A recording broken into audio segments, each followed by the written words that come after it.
Olá você, muito bem-vindo, muito bem-vinda. Este é mais um episódio do Ponto a Ponto, nosso podcast do Maringá Post. Em parceria com o Vmark Studio, estamos aqui para mais uma conversa, mais um bate-papo, mais aprendizado. Eu sou Ronaldo Neso, é uma alegria ter você com a gente para mais essa conversa aprofundada sobre temas que impactam a vida da gente, impactam a nossa cidade, o nosso dia a dia. Antes da gente começar, eu quero agradecer mais uma vez a toda a equipe de produção que torna esse projeto possível, que faz acontecer o nosso podcast. E para você que nos assiste, que nos acompanha, não esqueça também de estar com a gente no nosso site, maringapost.com.br, nosso jornal online de Maringá. Também estamos em todas as redes sociais e você pode nos acompanhar e assistindo o nosso vídeo. Não deixe de se inscrever no canal, não deixe de comentar, curtir, assim a gente consegue alcançar ainda mais pessoas. E no episódio de hoje, nossa conversa é bastante relevante, nós vamos mergulhar no universo da saúde e na história de uma instituição que se confunde com o próprio desenvolvimento de Maringá. Nós temos a honra de receber o Dr. Luiz Eduardo Bersani Amado, ele que é médico nefrologista, tem formação aqui em nossa cidade, também atua com medicina preventiva, é proprietário da MedInfuse e o Dr. Luiz Eduardo é o atual presidente da Sociedade Médica de Maringá, uma entidade que celebra 75 anos de história na nossa cidade, 75 anos de dedicação, de progresso em Maringá. E nós vamos conversar hoje sobre a relevância da sociedade médica, seus desafios, suas ações e também o cenário atual e o futuro da medicina. Dr. Luiz Eduardo, muito obrigado por aceitar nosso convite, estar com a gente. Bem-vindo. Obrigado, Ronaldo. Eu que agradeço o convite, representando a Sociedade Médica. É um grande prazer falar sobre a nossa associação. Para a gente começar, a Sociedade Médica de Maringá celebra esse ano 75 anos de história. Foi fundada apenas 2 anos após o início da própria cidade, né? É uma história, né? Perfeito. Se confunde exatamente com a história de Maringá, né? Então, fundada lá pelo Dr. Lafayette, lá em 49, foi um grande marco, assim, né, na época, e também de desenvolvimento associativo. Então, Maringá é uma cidade que tem muito esse elemento associativo, né, em várias frentes, tanto nas cooperativas quanto nas associações, e a Sociedade Médica, sem dúvida nenhuma, ela anda junto, ajudando em ações sociais, culturais, científicas, em prol aí da comunidade, né, dos maringaenses e toda a região, com certeza. Doutor Eduardo, você é um médico ainda bastante jovem, um pouco mais de 40 anos. Como que é presidir uma instituição com trajetória tão rica? Qual que é o significado disso para você, inclusive? Bom, primeiro, obrigado pelo jovem. Mas eu entrei na Sociedade Médica na parte da diretoria científica na época do Dr. Kazumichi, que ele era presidente. E foi bem quando começou o Covid. Então exigiu muito da minha participação. Na verdade, eu entrei meio sem saber muito como que era. Claro, né? Por ser de Maringá, eu já tinha um norte assim de como seria. Mas quando veio o Covid, aí eu senti a força da sociedade médica. Assim, eu senti a importância real.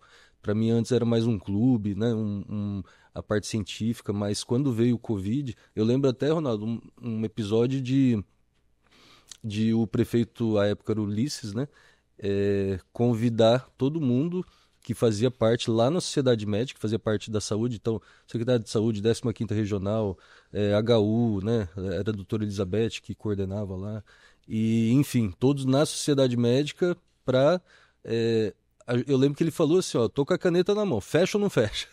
Então, assim, mostrando a relevância, né, da Sociedade Médica.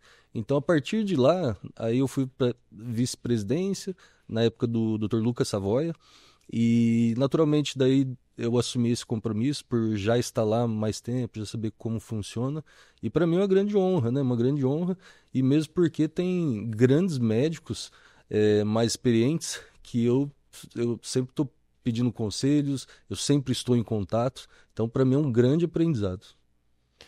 É interessante que você pontuou que antes, inclusive, da pandemia, né, de Covid, você tinha uma noção sobre o que era a sociedade médica, mas foi conhecer mais a importância, a relevância da sociedade médica a partir do momento que você passou a participar mais ativamente do dia a dia. Esse talvez seja um desafio também para a sociedade médica no diálogo com os profissionais de saúde, torná-la mais conhecida, ter cada dia mais uma aproximação. Sem dúvidas, essa comunicação interna que a gente sim, sempre tenta colocar, principalmente para os jovens médicos, né? Porque, veja, na minha época, eu me formei em 2007. Na minha época, todos os encontros científicos, principalmente, eram na sociedade médica, né? E hoje em dia está muito pulverizado. Então, hoje em dia, com a internet, muita coisa acontecendo online, muita coisa acontecendo fora da sociedade médica, acaba que esse jovem médico ele não se sente ali muito, ele não vê muito o porquê de estar. E não é nem só uma preocupação nossa, é uma preocupação, inclusive, da Associação Paranaense.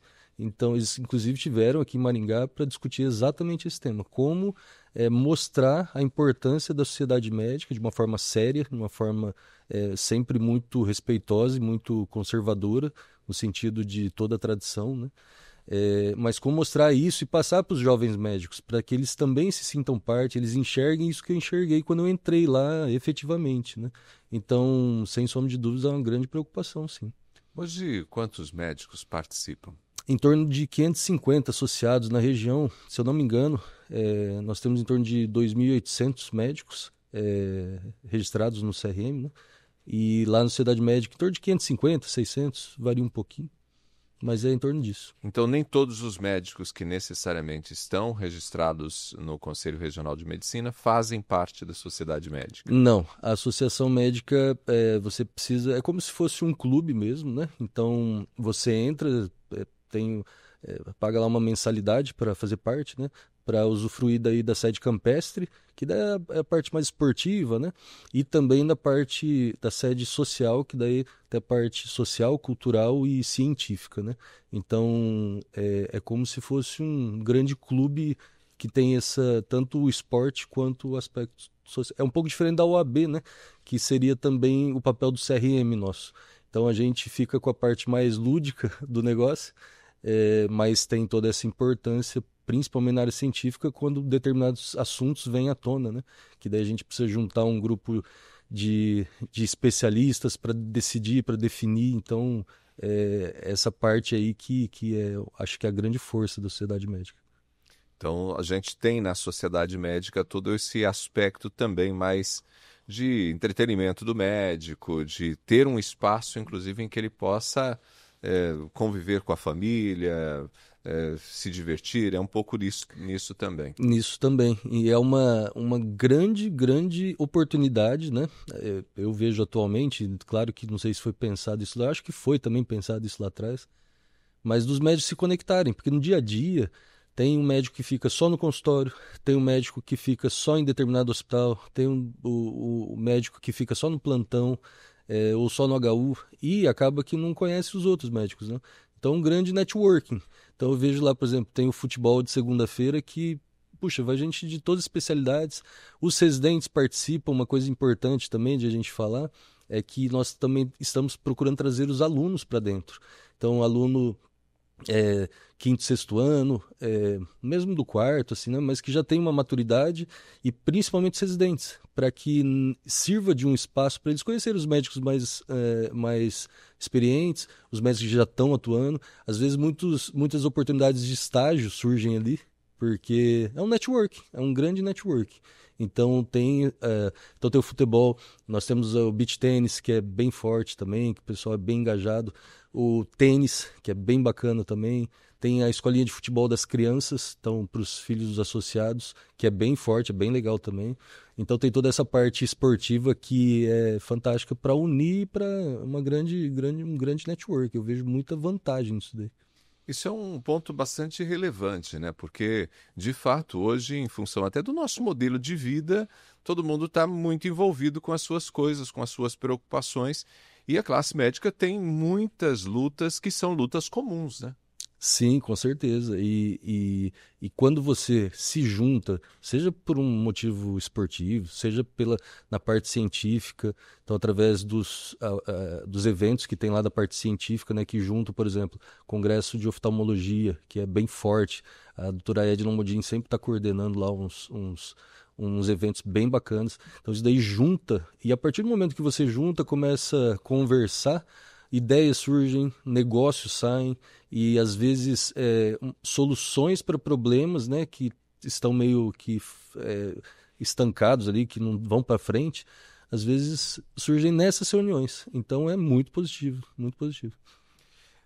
A sociedade médica, ela é descrita, né, como um pilar essencial no desenvolvimento médico e hospitalar de Maringá.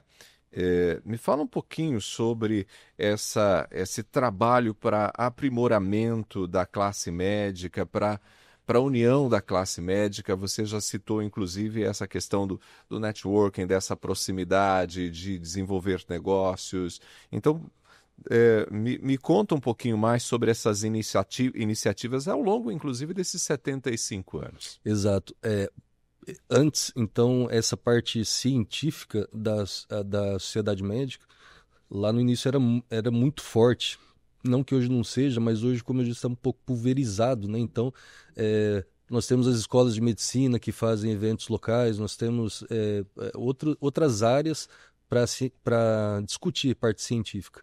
Mas até a chegada assim dessa presença online tão marcante assim de cursos, enfim, a sociedade eu lembro quando eu era aluno, a gente só ia na sociedade médica para ver cursos, enfim, né, só tinha lá. E eram poucos congressos que tinham fora da sociedade médica.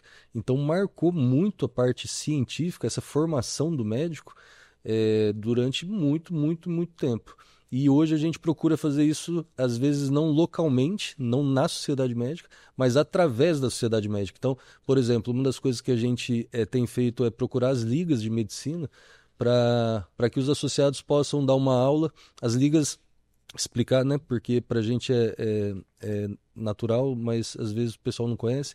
Liga de medicina é como se fosse um grupo de estudantes que tem um objetivo. Então, por exemplo, a Liga de Urologia. Eles têm um objetivo de estudar mais a fundo a urologia e desenvolver projetos tanto científicos, né, de artigos, alguma coisa assim, e também social, na parte de fazer algumas ações para a sociedade, né, principalmente para a parte de SUS, né?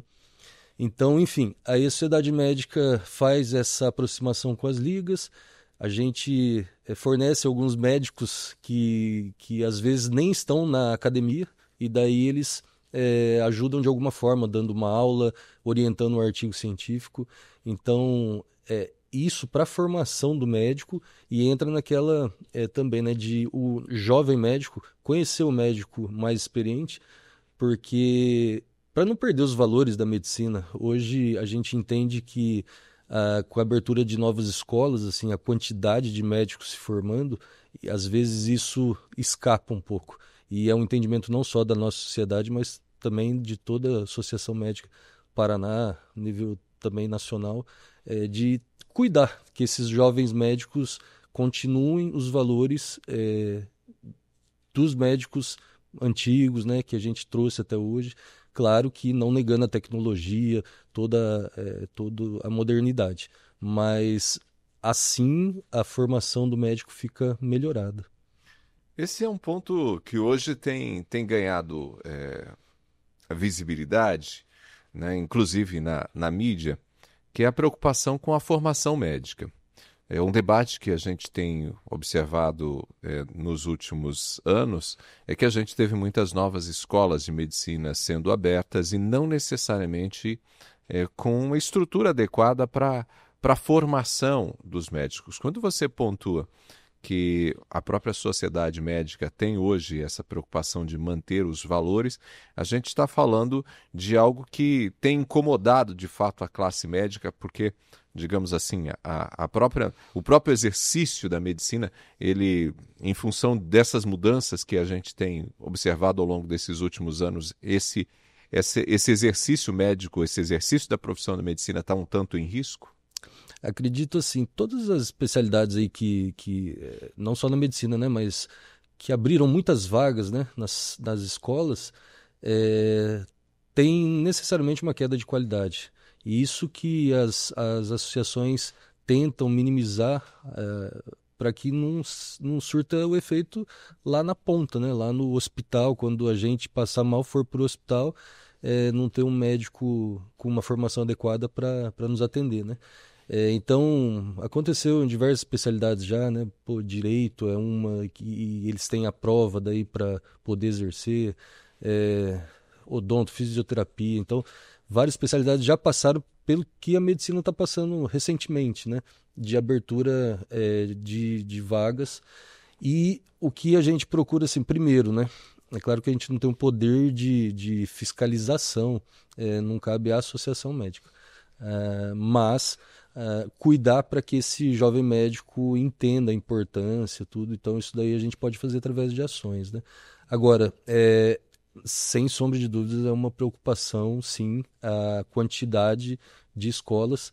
Claro que Maringá tem uma estrutura muito boa, mas pensando a nível Brasil, tem muitas escolas que não têm condição nenhuma, inclusive sem hospitais, né, adequados, sem uma equipe docente adequada, e que dá para notar nitidamente que é algo comercial, né, algo que tem um lobby muito forte no governo. Então, isso a gente precisa sempre estar de olho para não deixar a qualidade cair de como aconteceu em algumas outras áreas, né?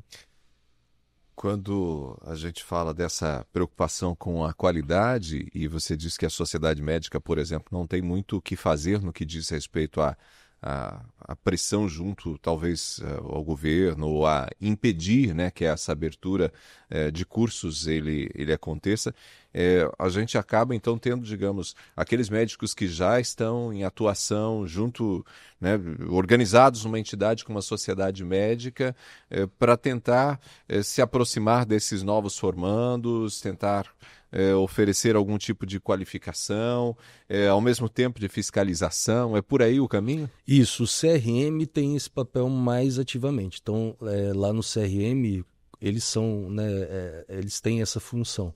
Então, aí sempre tem a parte formacional, né, de sempre estar fazendo educação continuada. Lá todos os médicos precisam estar inscritos, né? Então, diferente da sociedade médica. Então, eles têm essa função e daí sim de fiscalização da atuação do médico, né? E inclusive daí de... Agora, uma coisa que a gente sempre discute também, que não foi se perdendo, né? Mas eu acho que é um pouco menos presente hoje em dia. É o médico na política, sabe? Então, antes era muito normal alguns médicos se interessarem por política também pela cultura que se tinha antes, né? Pelo nível de estudo, enfim. E isso era muito importante nessas horas, assim. Então, eu não sou muito chegado lá à política em si, mas eu entendo a necessidade e a importância. Porque quando a gente discute temas como esse, a gente pode até discutir localmente, né? A Associação Médica do Paraná até está preocupada, tudo, mas assim, quem define mesmo no final da ponta é o pessoal que está lá no Congresso. E se você não está presente, né, você deixa a discussão para interesses que às vezes nem são muito legítimos, né, interesses particulares. Então, isso é outra coisa também que é bem discutido na Associação Médica do Paraná, a falta de interesse, né, na verdade, do jovem médico e do médico mais igual eu, esses 40 a mais ali, a falta desse interesse muito em estar presente na política, né? É uma coisa importante. E essa presença na política ajuda, de fato, a uma participação maior no debate, né? Exato, porque às vezes quem está lá, por exemplo, né? Tá faltando médico no Brasil, então lá no norte não tem. Com essa justificativa, assim, várias escolas, várias foram abertas. E continua não tendo médico lá. Então, a falta da discussão mais aprofundada de por que não tem um médico lá, porque, assim, como que você vai atrair um jovem médico para um lugar que você não tem um plano de carreira, você muitas vezes não tem condição nenhuma de exercer uma boa medicina. você longe, e não é, e outra, né? Também não é só o médico que está faltando nessa região. Então a abertura dele, assim, muito exponencial de escolas de medicina com essa justificativa não está cumprindo o papel. E está deixando a qualidade de lado, né? E quando a gente fala, óbvio, não estou falando só da medicina, mas é uma área que quando você perde a saúde, quando você está na mão lá do médico, aí você vai ver a importância da qualidade mantida, assim, né? Quando você chega no hospital domingo à noite com um plantonista lá, aí você vai se preocupar com isso, né? E é uma coisa que às vezes é deixada de lado nessas discussões. A gente tem abertura de cursos com a justificativa de suprir a falta de médicos, mas quando na verdade os problemas são muito mais complexos do que isso, né? E curiosamente, esses cursos abertos e essa quantidade de médicos que estão chegando ao mercado, quase sempre já procuram cidades que são cidades polo, né? Maringá é um exemplo, Londrina, Curitiba, e às vezes as cidades mais interioranas continuam sem profissionais. É isso. Então é o que a gente vê hoje, uma super lotação de médico em São Paulo, por exemplo, e os polos, né, as capitais, cidades boas como Maringá, e continua a falta de médicos fora. Então, não que seja ruim ter bastante médico, sim, é excelente para toda a população, mas aquilo é com boa qualidade. Não é interessante ter bastante médicos com péssima qualidade, caindo muito na parte financeira, né? Também do nosso da nossa associação, assim, do nosso grupo, né? Porque isso cada vez mais desestimula o médico está cansado, aí precisa dar 300 plantões para poder manter, né, uma renda, e isso daí, no final das contas, não é interessante para ninguém. É um assunto muito difícil, mas é por isso que eu falo. Então, tem que ter um debate mais adequado, tem que ter uma conversa mais aprofundada, porque não está. A abertura das escolas de medicina desenfreadamente não está atingindo seu papel. Ainda bem que em Maringá nós temos uma boa estrutura, então as escolas que tem aqui nós sabemos assim, né, da seriedade e da qualidade. Agora, muitas escolas assim pelo Brasil aí a gente sabe que é muito difícil, a realidade é muito diferente, né? E o que acontece, né, é que acaba, como a gente pontuou, havendo essa migração, né? O profissional às vezes se forma numa outra região, mas se não há estrutura, ele acaba procurando cidades como Maringá, Londrina e outras tantas do Brasil que oferecem um pouco mais de estrutura. Sim, muito comum, por exemplo, né? O aluno, e não ditando também a qualidade do profissional, não é porque fez em algum lugar que também vai ser um mau profissional, mas, no geral, dá para se ter uma noção, mas muita gente faz medicina no Paraguai e volta para atuar em grandes polos.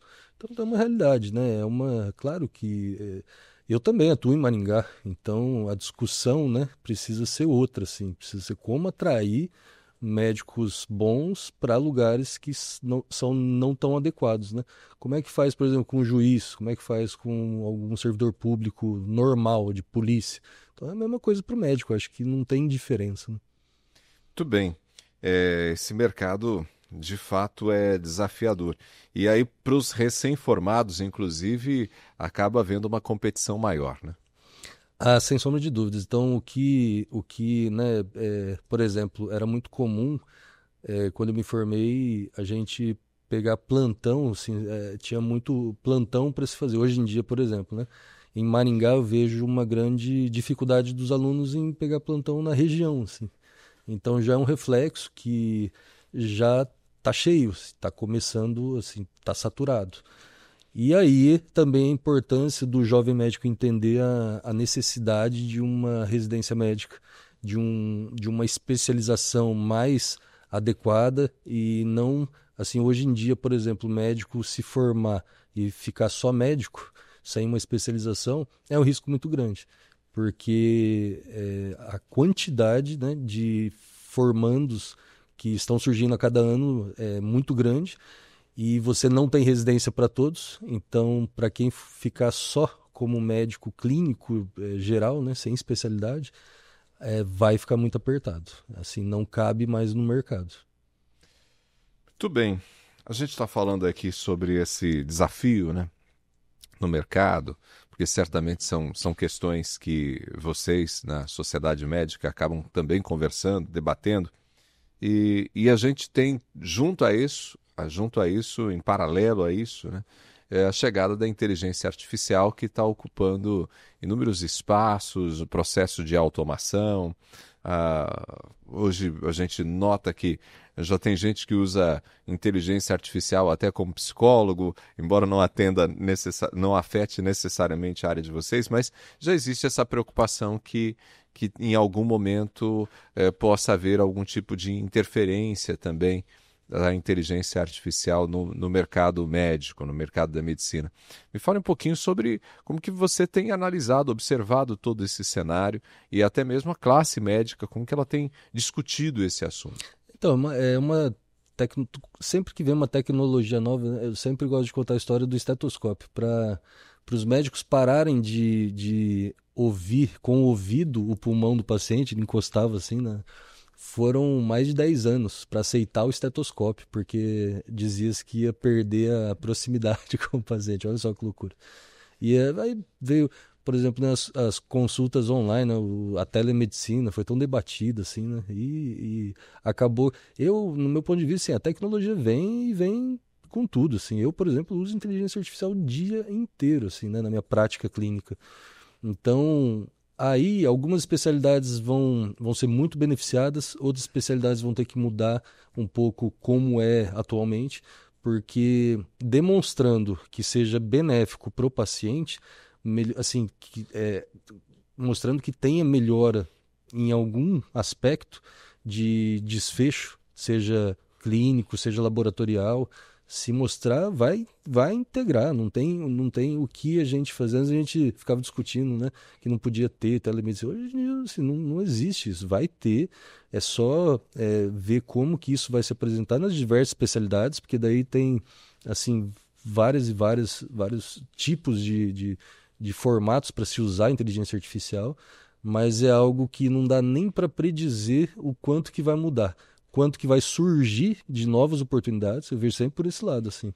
Eu noto atualmente, e é muito nítido para mim, uma mudança do foco da medicina da doença para a saúde. Então, quando eu me formei, meus colegas, nós pensávamos na doença. Então, eu fui ser nefrologista para cuidar do renal crônico que vai para diálise. O meu colega foi ser hemodinamicista para cuidar do cara que infartou. O outro foi ser cirurgião oncológico para cuidar do câncer. E hoje em dia eu vejo assim, nitidamente uma mudança para a saúde, porque essa população aqui, porque hoje em dia assim, está ficando muito caro para todo o sistema, tanto de convênios quanto público. Esse paciente não é interessante que ele chegue lá. Então, se você prevenir essas doenças, fica muito mais barato. Para o paciente é muito melhor, faz muito mais sentido, né? E a gente exerce uma medicina diferente, mais alta qualidade. Então, a gente sempre se espelhou muito nos Estados Unidos, que tem esse modelo de pensar na doença, mas atualmente, para mim, é muito óbvio que vai mudar para a parte da saúde, né? E isso daí, por exemplo, inteligência artificial vem com muita força no sentido de monitorização, de pegar alterações precoces, claro, junto também com os gadgets, né, monitoramento mais. Então, eu vejo com muito bons olhos. É um negócio que não tem como frear. Até teve uma notícia recente que eu vi que a inteligência artificial acertou mais de 80% dos diagnósticos, enquanto os médicos normais foi nem 30%, assim. Não foi um nem dois pacientes que já me falaram que pegaram os dados de prontuário de pai ou mãe que estava internado, jogou na inteligência artificial e deu um diagnóstico e falou para o médico foi lá, investigou e era aquilo. Então, assim, é uma coisa que veio, né? E o médico bom, ele vai ser o médico que sabe lidar com essas ferramentas para ajudar ele no dia a dia. É uma coisa mas é revolucionário mesmo, não só para a medicina, né? Para todas as áreas vai ter. Eu vejo, né, uma equipe de marketing lá, o quanto que eles estão usando isso daí é fantástico, assim. Os advogados, tem muitos pacientes advogados. Nossa, assim, é uma ferramenta muito interessante, né, Ronaldo? Para mim, eu fico sempre maravilhado. Eu uso o dia inteiro, Ronaldo. Isso é muito interessante e muito bom, né? E já que você falou que usa o dia inteiro, você tem observado, por exemplo, o uso nesse momento no quê? Os médicos que você conhece, você, por exemplo, que tem usado, que já adotaram, tem usado para fazer o quê? Ó, várias funções. Por exemplo, marketing médico é muito interessante. Você entender quem é o seu paciente, quais são as objeções do seu paciente, quais são o que ele está precisando no sentido de formatar o seu posicionamento na internet, que hoje é muito importante, né? Mas também assim, ó, ações, a gente bolar o que fazer assim, de ações da sociedade médica em determinados grupos. Você conta lá, você fala o que você quer, ele gera várias ideias assim que daí a gente discute. Até nome de programas é fantástico. A Elaine mesmo, a gente brinca muito que a gente gosta muito de usar isso para dar nome para ações, para as ações. Mas a funcionalidade é infinita, assim. Desde redigir um texto bacana, assim, com um tom que você quer, até no dia a dia com o paciente, assim. Então, às vezes tem alguns exames lá que você tá meio assim, né, que não bate muito, não é muito da sua área, você joga lá e ele ajuda muito você a interpretar, assim, né? Então, é uma ferramenta fantástica. Muito bem. Bom, você citou a medicina preventiva, né? Nessa fala sobre inteligência artificial, você citou a medicina preventiva. E essa é uma das suas áreas de atuação. Qual que é a importância, né, nesse momento, desse investimento e até, quem sabe, de uma virada de chave, de fato, na área médica, para uma aposta cada vez mais em medicina preventiva e até como chegar, né, à população nesse encantamento que deve haver por uma preocupação em cuidar-se antes de ter o problema. É isso, eu vou contar um pouco a minha história. Então, eu fiz a clínica médica nefrologia, então eu cheguei em 2012 em Maringá, então por vários anos, quando a gente fala nefrologia, muitas vezes a gente associa com pedra de rim e infecção urinária, né? Mas na verdade, 90% para mais do consultório do nefrologista é o renalzão crônico mesmo, né? É o paciente de 75 anos, mais ou menos, diabético, que não se cuidou, né? Hipertenso, que tem toda uma história assim de inatividade física, obesidade. Então tem tudo assim, né? E chega lá no final das contas, o que a gente faz para esse paciente? A gente tenta adiar o máximo possível a diálise, mas, final das contas, a diálise, né? Então, esse paciente aí, se tivesse lá atrás, com 40, 50 anos, começado a se cuidar, atividade física, evitar a obesidade, então, melhorar a hipertensão, reverter diabetes, isso daí, se tivesse começado esse trabalho lá atrás, ele não chegaria nesse ponto que está. E por isso que eu falo assim, qual que é o grande problema do Brasil? É que essas doenças crônicas não transmissíveis, assim que a gente chama, né? Doenças crônicas não transmissíveis, hipertensão, diabetes, doença renal crônica, obesidade, isso daí no futuro vai ficar muito caro. Vai ficar muito caro para todo mundo. E o Brasil é um país pobre, que vai ficar velho, então está envelhecendo cada vez mais e com muito doente. Então não fecha a conta, não vai dar para pagar isso daí. Então por isso que eu vejo o SUS há um tempo já, do jeito, né, que dá, mas já se preocupa com isso através das UBSs, né, o conceito do médico de família, de cuidar tudo. Mas hoje eu noto que os convênios também. Então, por exemplo, você entra por um convênio para você entra, né, vai lá e compra um plano.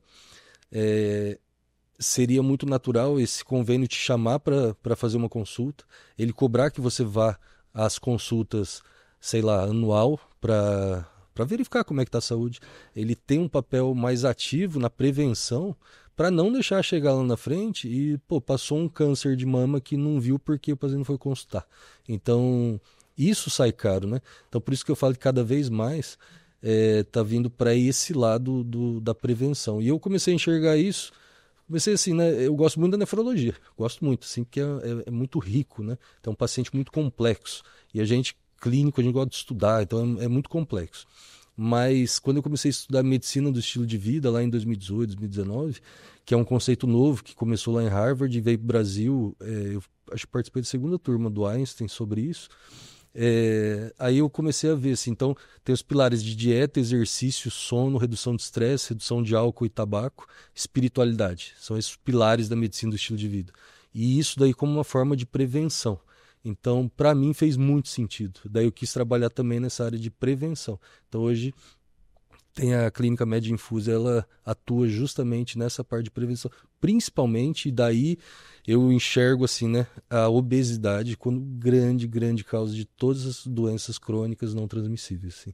A obesidade na atividade física, eu vejo muito presente, eu vejo tanto que melhora os pacientes depois do emagrecimento. Então, foi uma área que eu foquei assim, mas que eu acho que tem muito ainda o que se fazer nesse setor. Eu sempre falo para os formandos, né, para os residentes, para pensar nisso, no seu modelo de atuação, né, pensar em atuar na prevenção. E também na parte, no público idoso, que vai ter muito. Então esse foi a minha história aí com a prevenção na saúde. Muito bem. Bom, para a gente caminhar aqui para o final do nosso bate-papo, doutor, voltando a falar um pouquinho mais sobre a Sociedade Médica, especificamente, um projeto bastante curioso e muito rico da Sociedade Médica é o Plantão Musical, que esse é um exemplo brilhante dessa abordagem ampla, né, de atuação da Sociedade Médica. Me conta um pouquinho sobre essa iniciativa, para quem não sabe, inclusive, o que é, como funciona, quanto tempo está em atividade essa proposta. O Plantão Musical é muito interessante, então é um grupo de médicos, né, que gostam de música, não necessariamente sabem cantar, a gente brinca, tô brincando, mas eles se esforçam bastante, eles têm aulas todas as segundas-feiras, então tem um professor, tudo certinho, mas é um grupo de médicos que eles têm essa aptidão para música e já faz bastante tempo, desde que eu era aluno, já tinha o Plantão Musical, Dr. Robson, Dr. Celso Barreto, lá atrás que começaram esse movimento, Dr. Zé Francisco, urologista. Então, já faz algum tempo que já existe. E então, eles pegam uma referência musical, seja um compositor, seja um estilo musical, e ao longo do ano eles ensaiam e nós fazemos daí uma grande apresentação para a sociedade, aí não é só para o público médico, entra na esfera cultural, mas também na esfera social, que é de levar entretenimento para quem quiser assistir. Então, ano passado e esse ano também, a gente usou o espaço do Sicredi Dex, eles ajudaram aí nessa organização e são 1 ou 2 dias de apresentação dos médicos, cantores. Então é muito legal, é muito prazeroso ver o seu médico lá cantando, né? E eles dão sangue. É bem legal. Eu já fiz parte, eu toco guitarra, mas eu sempre brinco, né? Eu fui lá, os músicos são contratados, eles são muito bons. E daí eu fiquei com muita vergonha de sair do plantão musical. Olha só. Mas é uma bela iniciativa, né? E de fato acaba sendo também um momento de celebração, né? Junto à classe médica. É aquilo. Então, todas as segundas-feiras eles têm um momento deles, assim, né? Então, eles conversam de outras coisas, eles se conhecem mais profundamente. Então, tem toda essa parte, de novo, do networking, né? E a gente procura fazer isso com cada especificidade. Então, a mesma coisa que o pessoal do beach tennis, estão fazendo torneios de beach tennis, torneios de tênis teve recentemente, foi bem bacana, os torneios de futebol. Então, unir as pessoas, unir os médicos para se conversarem, para sair um pouco do âmbito hospitalar, né, pesado da medicina, e algo mais lúdico também para se aproximar e celebrar. Acho que esse que é o objetivo final. Bom, para a gente concluir, doutor Eduardo, Maringá é um polo de saúde no Paraná, a gente pontuou um pouco isso durante a nossa conversa. Como que você hoje analisa os maiores desafios e também as maiores oportunidades que você enxerga no setor médico para a nossa cidade, para a nossa região nesses próximos anos? Um bom assunto esse, para a gente finalizar. O Maringá é um polo, sem dúvida, inclusive está no no plano, né, junto com o financeiro, de TI, de ser realmente um pilar. E eu vejo, assim, uma oportunidade muito grande eu acho que até tem um nome diferente atualmente, mas é o turismo médico, né? São as pessoas que vêm até Maringá para fazer os seus tratamentos, seja eles de doença, mas também da parte estética. Então, acho que isso uma grande vantagem quando você se torna um polo em saúde para gerar, para movimentar o comércio da cidade, né? Você se tornar esse polo. Então, acho que isso daí é uma grande oportunidade que o Maringá tem.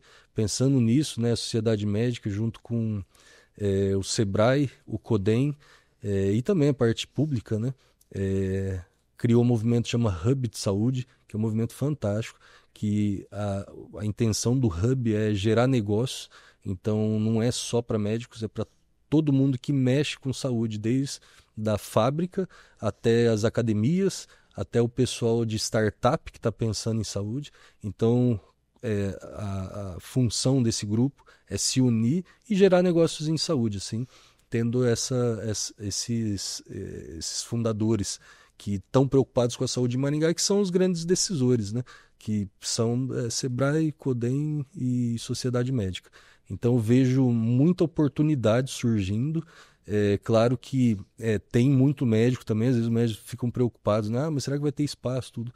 Se você se especializar, se você desenvolver um bom trabalho, não tenha dúvida, assim, né? E também toda a região, uma região bem rica, bem próspera. Atualmente eu vejo como uma saúde muito boa de Maringá, tanto no público quanto no particular. Não deixa a desejar.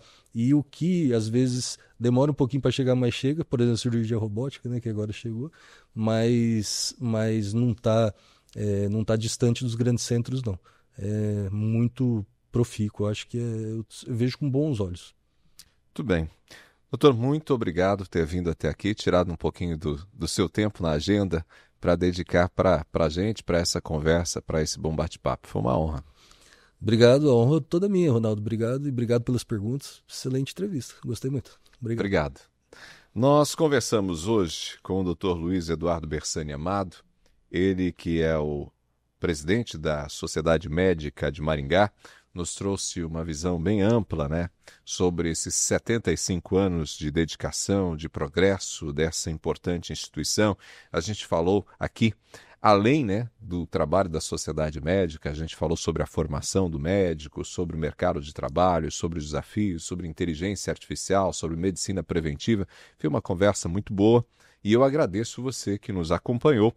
O Ponto a Ponto é uma produção do Maringá Post, o nosso jornal online de Maringá, em parceria com o Vmark Studio. Não esqueça de acompanhar as notícias de Maringá e de toda a região no maringapost.com.br e também estamos nas redes sociais. Eu sou Ronaldo Neso e a gente se encontra no próximo episódio. Até lá!